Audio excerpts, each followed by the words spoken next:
अभियान CGPSC classes में आप सभी का स्वागत है। आज हम देखते हैं छत्तीसगढ़ की जनजातियाँ।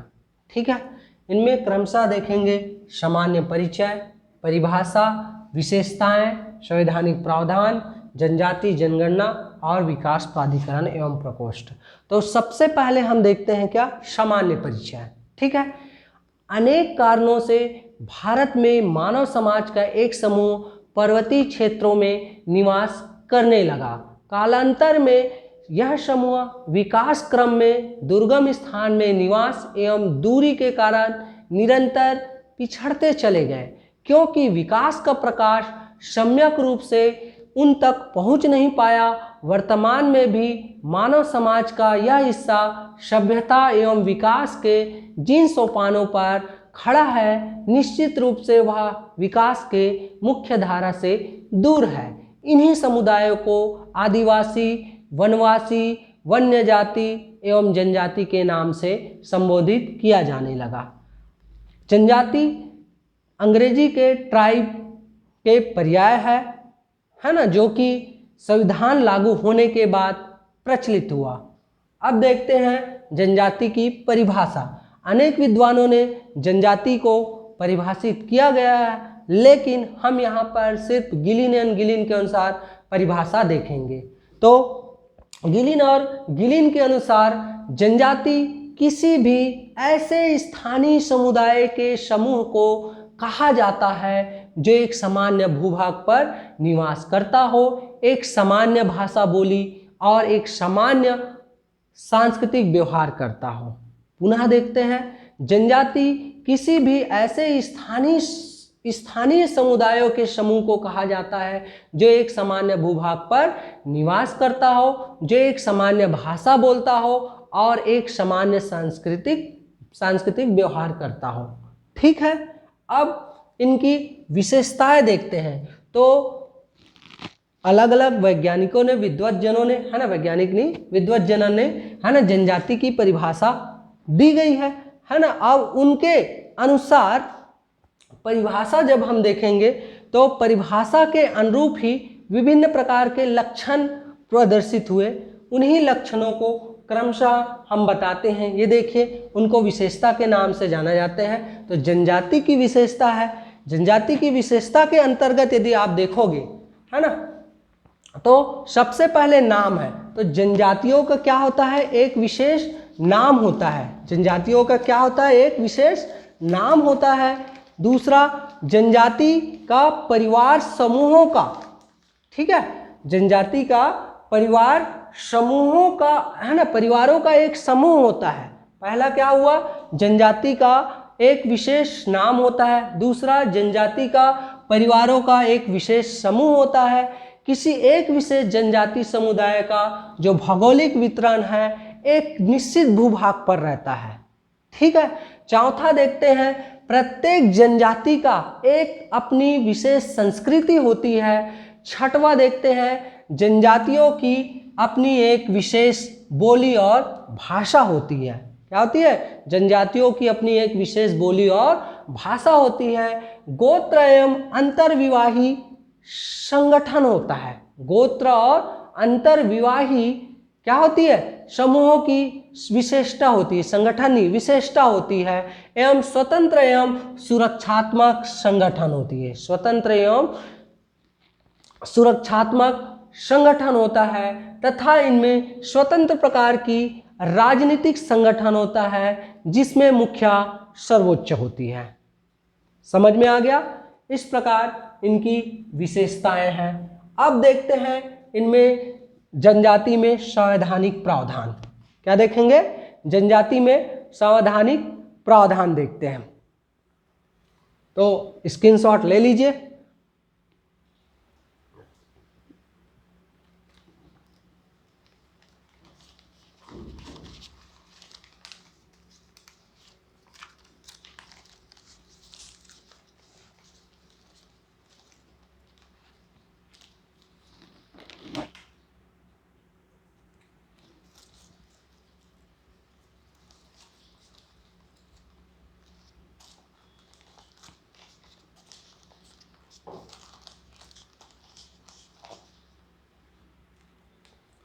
ले लिए।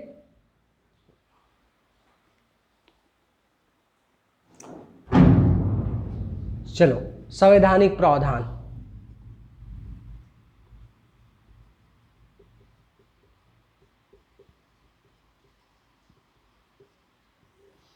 तो सबसे पहले हम अनुच्छेद 342, क्या है 342 में अनुसूचित जनजाति का क्या बताया गया है? अनुसूचित जनजाति का 342 में उनके भारतीय संविधान में उनको बताया गया है कि 342 के अंतर्गत अनुसूचित जाति की सूची, अनुसूचित जनजाति की सूची को दर्शाया गया है। ठीक है, अब इनमें भारतीय संविधान में क्रमशः जैसे 15(4), 16(4), ठीक है, 23, 29 और 46, ठीक है, 2 डिजिट में क्या क्या है? 15(4), 16(4), 23, 29, 46।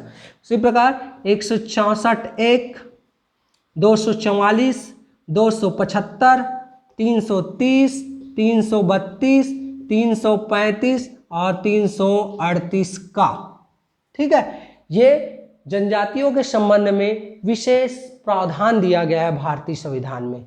तो पहला देखते हैं 15(4).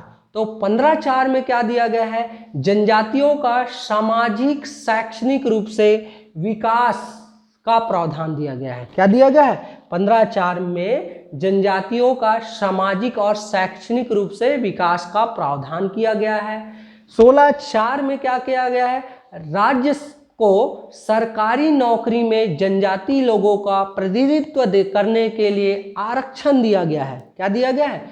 राज्य सरकार ने सरकारी नौकरी में जनजाति लोगों को प्रतिनिधित्व करने के लिए आरक्षण का अधिकार दिया गया है।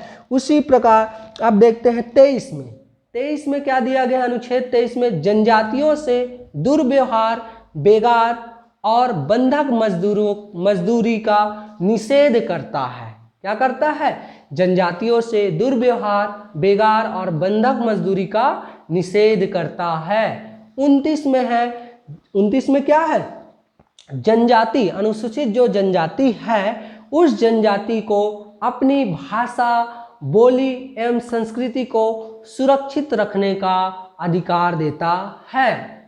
46 में देखते हैं, अनुच्छेद 46 में शैक्षणिक और आर्थिक विकास के विषय में सुरक्षा प्रदान करता है। क्या करता है? सुरक्षा प्रदान करता है। ठीक है ना, समझ में आया? 29, 46 हो गया। ठीक, अब देखते हैं 164(1). 164(1) महत्वपूर्ण है।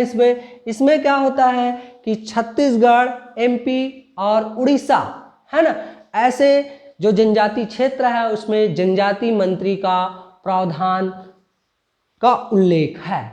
244, अनुच्छेद 244, इसमें जनजातीय क्षेत्र में 6वीं अनुसूची के अंतर्गत स्वशासन की व्यवस्था करता है। समझ में आ गया? पुनः एक बार देख लो। ठीक है, पुनः एक बार देख लो। 15(4) में क्या क्या है? जनजातियों का सामाजिक तथा शैक्षणिक रूप से विकास का प्रावधान।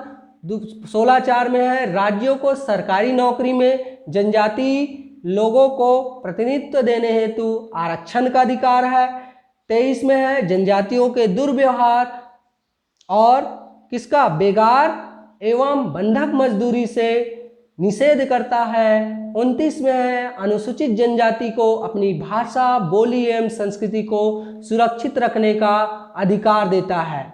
46 में है शैक्षणिक व आर्थिक विकास के विषय में सुरक्षा प्रदान करता है। 164(1) में क्या है? छत्तीसगढ़, मध्य प्रदेश और उड़ीसा में अनुसूचित क्षेत्रों में राज्यों में जनजाति मंत्री का प्रावधान का उल्लेख करता है। और 244 में है जनजाति क्षेत्र में 6वीं अनुसूची के अंतर्गत स्वशासन का व्यवस्था करता है। ठीक है, अगला है अनुच्छेद 275। क्या है? अनुच्छेद 275। इसमें क्या है? जनजाति क्षेत्रों के लिए, क्या है? जनजाति क्षेत्रों के लिए विशेष अनुदान। 275 में क्या है? जनजाति क्षेत्रों के लिए विशेष अनुदान की व्यवस्था करता है। अब 330, वेरी इंपॉर्टेंट, 330 लोकसभा में अनुसूचित जनजाति का में सीटों का आरक्षण, अनुसूचित जनजाति के लिए सीटों का आरक्षण रखता है। उसी प्रकार विधानसभा में 330 लोकसभा में है, जबकि 332 में विधानसभा में अनुसूचित जनजातियों के लिए आरक्षण, उनके सीटों का आरक्षण का प्रावधान करता है। 335 में संघ व राज्य सरकार, क्या है, संघ व राज्य सरकार है ना, संघ एवं राज्य जो सेवा है उनमें सरकारी नौकरियों में जनजाति हेतु पदों का आरक्षण है। एवं 338 का में दिया गया है कि अनुसूचित जनजाति के लिए 89 संविधान संशोधन में उनका आयोग का गठन है। 89 संविधान संशोधन में अनुसूचित जनजाति के लिए एक आयोग की स्थापना की गई। ठीक है, स्क्रीनशॉट ले लीजिए।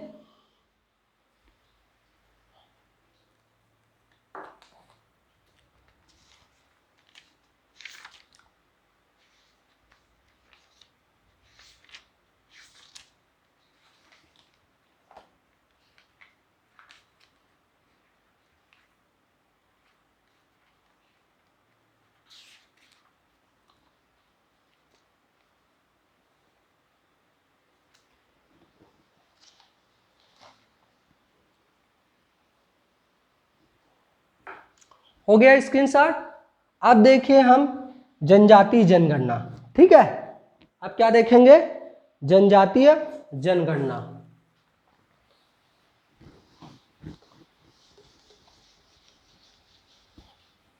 तो 2011 के जनसंख्या के 2011 के जनगणना के अनुसार, ठीक है, 2011 के जनगणना के अनुसार यदि हम देखते हैं तो हमारे छत्तीसगढ़ में कुल 42 जनजातियां निवास करते हैं। ठीक है, और ये 161 उपवर्गों में बटा हुआ है ना, 161 उपवर्ग में बटा हुआ है।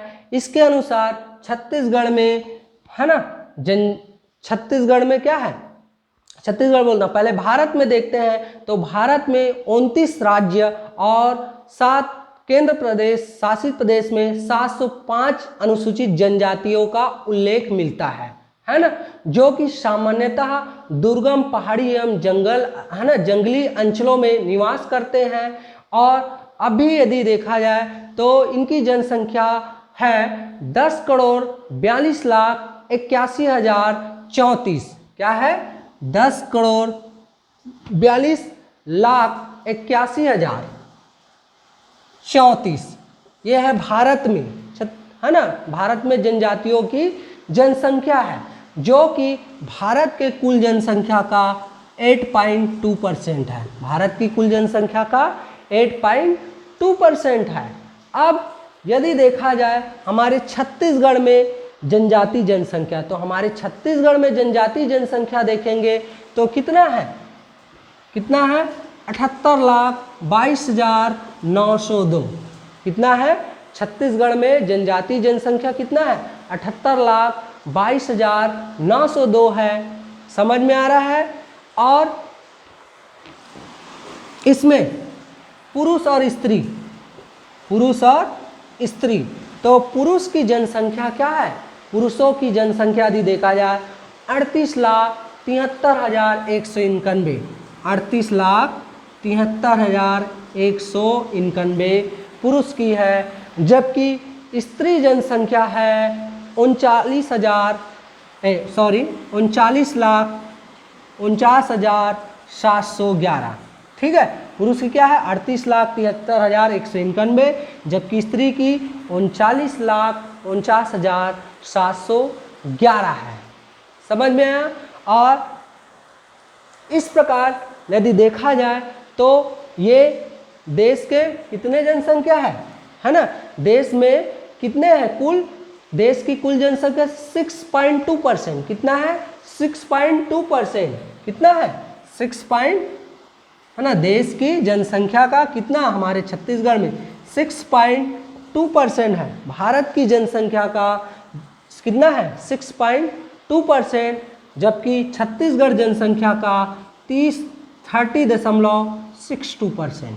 कितना है, 30 है ना, 30.62% है। समझ में आया।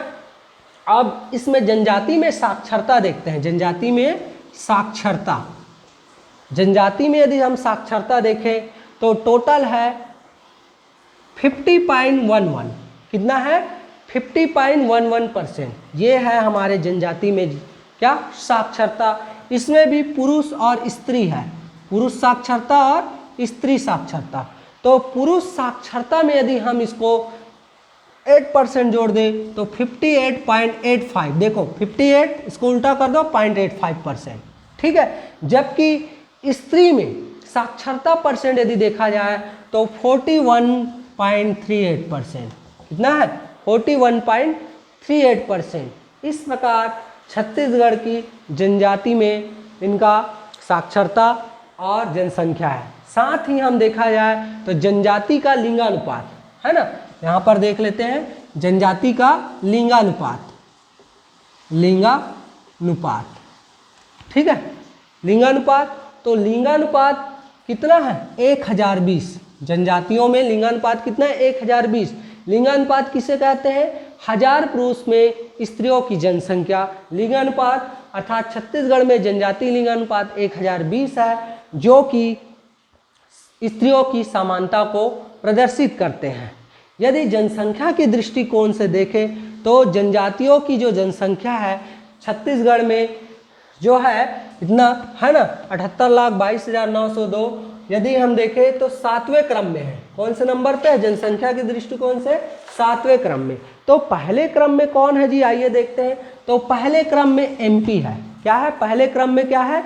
मध्य प्रदेश, जिसका 1.53 करोड़। कितना है? 1.53 करोड़। दूसरा है महाराष्ट्र, दूसरा महाराष्ट्र 1.0 समथिंग है ना, 1.05 करोड़। कितना है? 1.05 करोड़। ठीक है, दूसरा महाराष्ट्र। अब तीसरा में यदि देखा जाए तो उड़ीसा। तीसरा में कौन है? उड़ीसा। चौथा में है राजस्थान, पांचवा में है गुजरात और छठवां में है झारखंड और सातवां में है हमारा छत्तीसगढ़। समझ में आया? पहला कौन? एमपी, दूसरा महाराष्ट्र, तीसरा उड़ीसा, चौथा राजस्थान, पांचवा गुजरात, छठवां झारखंड और सातवां है हमारा छत्तीसगढ़। और यदि हम परसेंटेज की दृष्टिकोण से देखें तो पहला आता है क्या? मणिपुर। पहला क्या आता है? मणिपुर। ठीक है, और हमारा जो छत्तीसगढ़ है 8वां आता है। कौन से नंबर का आता है? 8वां आता है। ठीक है, अब देखते हैं, स्क्रीनशॉट ले लीजिए, स्क्रीनशॉट ले लीजिए।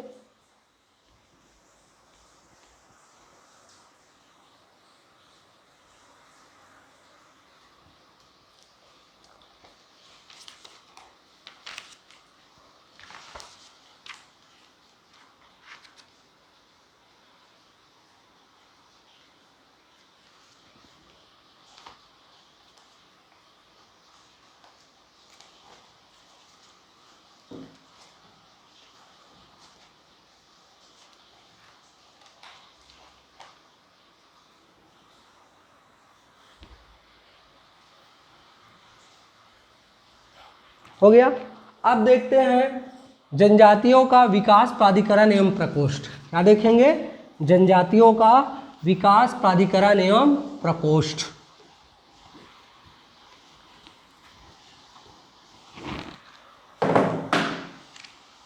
विकास प्राधिकरण, ठीक है, पहले देखते हैं विकास प्राधिकरण, है ना। विकास प्राधिकरण किसका? विशेष पिछड़ी जनजाति का। तो सबसे पहले विशेष पिछड़ी जनजाति किसे कहते हैं वो हम बताएंगे। तो विशेष पिछड़ी जनजाति, क्या? विशेष पिछड़ी जनजाति, विशेष पिछड़ी जनजाति, ठीक है। तो विशेष पिछड़ी जनजाति किसे कहते हैं? तो जनजातियों में ऐसा जनजाति समूह जो अभी भी पिछड़े हुए हैं, दुर्गम स्थानों पर रहते हैं, है ना, जिनकी जनसंख्या स्थिर हो गई है या 2% से कम है, साथ ही यह क्या आदिम जीवन जीते हैं, है ना। जीवोपार्जन के लिए शिकार करना, ये सब आदिम जीवन है। जो वर्तमान कृषि क्षेत्र से नहीं जुड़े हैं, आदिम कृषि करते हैं, ये सब लक्षण विशेष पिछड़ी जनजाति के अंतर्गत रखा गया है, जिसमें केंद्र सरकार द्वारा 5 और राज्य सरकार द्वारा 2 जनजाति को विशेष पिछड़ी जनजाति के अंतर्गत रखा गया है। तो इसमें 5 देखते हैं लाइन से। तो ABBPK क्या कोड है, ABBPK। तो ए से अबुझमाड़िया, बी से बैगा, बी से बिरहोर, पी से पहाड़ी कोरवा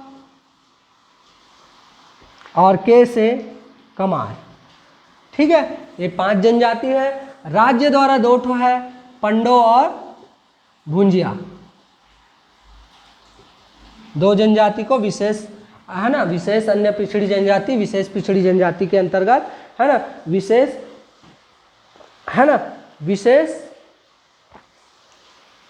रूप से कमजोर जनजाति के रूप में इनको बताया गया है। अब इनको आगे बढ़ाने के लिए, आर्थिक रूप से, है ना, कमजोर को हटाने के लिए, इनका विकास करने के लिए प्राधिकरण और प्रकोष्ठ बनाया गया है, केंद्र बनाया गया है। तो प्राधिकरण देखते हैं, तो अबुझमाड़िया का प्राधिकरण है नारायणपुर। कहाँ है, नारायणपुर। ठीक है, अबुझमाड़िया जनजाति का नारायणपुर है। बैगा का है कबीरधाम,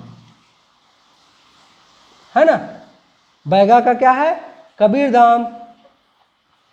पहाड़ी कोरवा का है अंबिकापुर।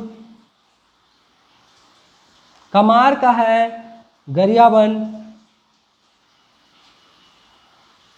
ठीक है, कमार का क्या है, गरियाबंद। और बिरहोर का है रायगढ़। बिरहोर का कहाँ है, रायगढ़। ये विकास प्राधिकरण बताया गया है। ठीक है, साथ ही साथ अन्य विकास प्राधिकरण, है ना, अन्य विकास अभिकरण के रूप में यदि देखा जाए तो किसका किसका बनाया गया है, यदि देखा जाए तो एक साथ हमारा कमार का और देखते हैं। तो कमार का यदि देखा जाए तो नहीं, कमार नहीं, पहाड़ी कोरवा और बिरहोर, पहाड़ी कोरवा और बिरहोर का यदि देखा जाए तो जसपुर में है। पहाड़ी कोरवा और बिरहोर को एक साथ कंबाइन करते हैं तो जसपुर में है। और उसी प्रकार बिरहोर और बैगा को एक साथ कंबाइन करके देखते हैं तो बिलासपुर में है। कहाँ है, बिलासपुर में। ठीक है, उसी, है ना, ये हो गया विकास प्राधिकरण। ठीक है, या अभिकरण। अब प्रकोष्ठ देखते हैं। अब क्या देखते हैं, प्रकोष्ठ, विकास प्रकोष्ठ।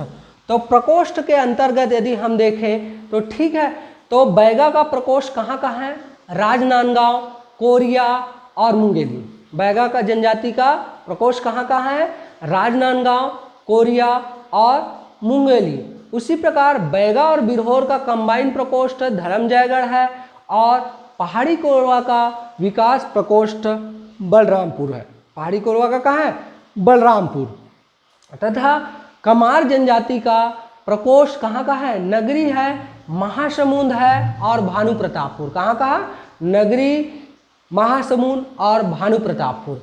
बैगा का है प्रकोष्ठ कोरिया बताया गया है। बैगा का कहाँ बताया गया है, प्रकोष्ठ कोरिया। ठीक है, इस प्रकार हमारे छत्तीसगढ़ की जनजातियाँ क्रमशः आगे बढ़ते जाएगी। आज की क्लास यहीं तक।